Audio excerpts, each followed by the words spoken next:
Okay guys, this is the second part of the video. So let's breeze through this pretty quickly.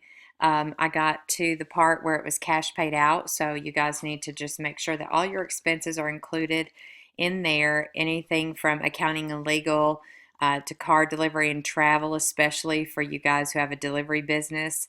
You also need to know how much taxes you will pay. You can Google that and find out what your tax bracket on that will be. And that will, of course, depend on your business structure, which we studied, and you should know, according to your business structure, what your tax implications are. And then also, you might want to Google that just to be sure that you have the percentages correct. So this is the rest of your cash flow statement. You need to make sure that you put everything in there you could possibly think of, and you will see on here that it kind of does that for you as far as thinking of every expense you might have. So that's kind of nice. So after you've done your cash flow statement, the next thing that you will need to do is the next thing you'll need to do is go to your next template. Okay. So in this case, you would save this one, but we won't on this case. But you'll go to the next template, and that's going to be, instead of cash flow, that's going to be your balance sheet. Oops, sorry about that. And you'll need to find a balance sheet that's fitting to what you need. In this particular case, I'm just going to grab this one right here. And if you remember specifically, she said there are two sides to this. And there you see that. Your total assets are going to be on your left. Your total liabilities will be on your right. You are a startup, so opening day is a great start for that too. Your assets will be your cash in the bank and your inventory, prepaid expenses, and so on and so forth, and your fixed assets, which is going to be what you have to pay every single month. Um, that right there, any machinery and equipment, furniture and fixtures. It's going to be anything as far as your rent, that you always are going to have to pay an electric bill every single month. You're going to have to pay a phone bill every single month. Those are the kind of expenses you need to account for. On the right side is your accounts payable. That's going to be your bills that are going to be every single month, your long-term liabilities, and your other liabilities. Now, you need to fill this out as if you had the money from the sharks. Okay? If you're asking for $125,000, then obviously that $125,000 would go towards something.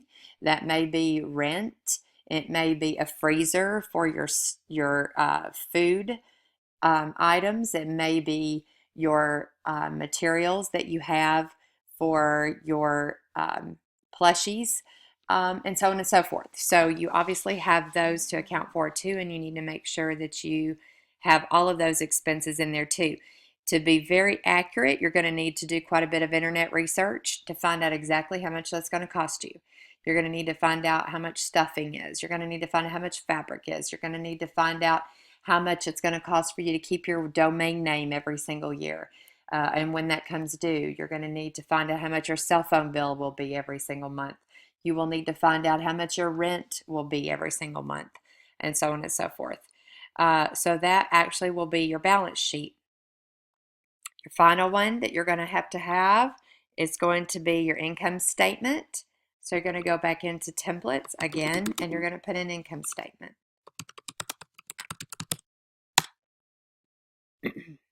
Again, I mentioned that this is also called a profit and loss statement. It's the same thing.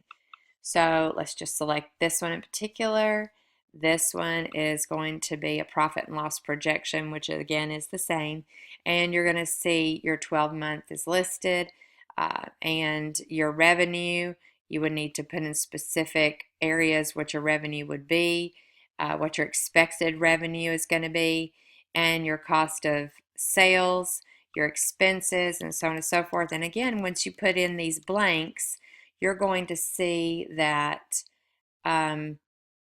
it fills in everything for you. That's the beauty of the templates, that it does this, okay? So I'm going to just go ahead and close this out. And, oops, sorry about that. Close this out. And I'm not going to save this. I'm going to let you know there are other options available. This one looks like it's a little simpler. nonprofit budget with fundraising. Obviously, you're not a nonprofit, but still the balance sheet would work. This is for fiscal year 2012. Obviously, you would need to change it and put all of your dates in. And this one is an annual for total sales. You really need to do that rather than annually. You need to do that by the month, and you need to project those by the month. Obviously, you will need to reflect your busier months. You all have all said that when you did your research, that you had certain months that were going to be much more, you're going to have a lot of sales. For example, certain times of year, whether that's right before school starts, or it could be around Christmas time, or so on and so forth. And you need to make sure that your monthly projections reflect that. Okay. So that should be the remainder of that. You just need to go ahead and know that your portfolios need to reflect these requirements, that your financials are due tomorrow, December 1st, and that you need to include a cash flow projection, a projected balance sheet, and an income statement. And those will need to be turned in tomorrow also. Just a reminder, a week from this Friday is Shark Tank, and that is the final day. Just so that you know, I have mentioned before that you need to dress accordingly, whether that will be business professional, business casual, or matching t-shirts or uniforms if you have those, but not your regular school uniform. So you need to plan that out and coordinate those efforts in addition to that. In addition to that, you will also know you'll be practicing next week. And for future reference, your financials are due tomorrow. Your appendix is due on Wednesday, and you will also write your executive summary that day, which is fairly easy. But your finished plan is due this Thursday. And I will be sending a copy of your business plans or your marketing plans to the Sharks by email on Friday so that they can have it one full week before and review that. I also tomorrow will get you a list of the Sharks and let you know who they are. And that way you can go ahead and look them up and find out more about them before next Friday. If you have any questions, feel free to email me. You should have my email address, but if you don't, it's angela.lewis@sumnerschools.org. And let me know if you have any issues, questions, or so on and so forth. And again, you can refer to this presentation if you need to. It will be on the MHMS marketing website, or not website, but the MHMS marketing channel on YouTube. Thanks, and we'll see you tomorrow. Bye.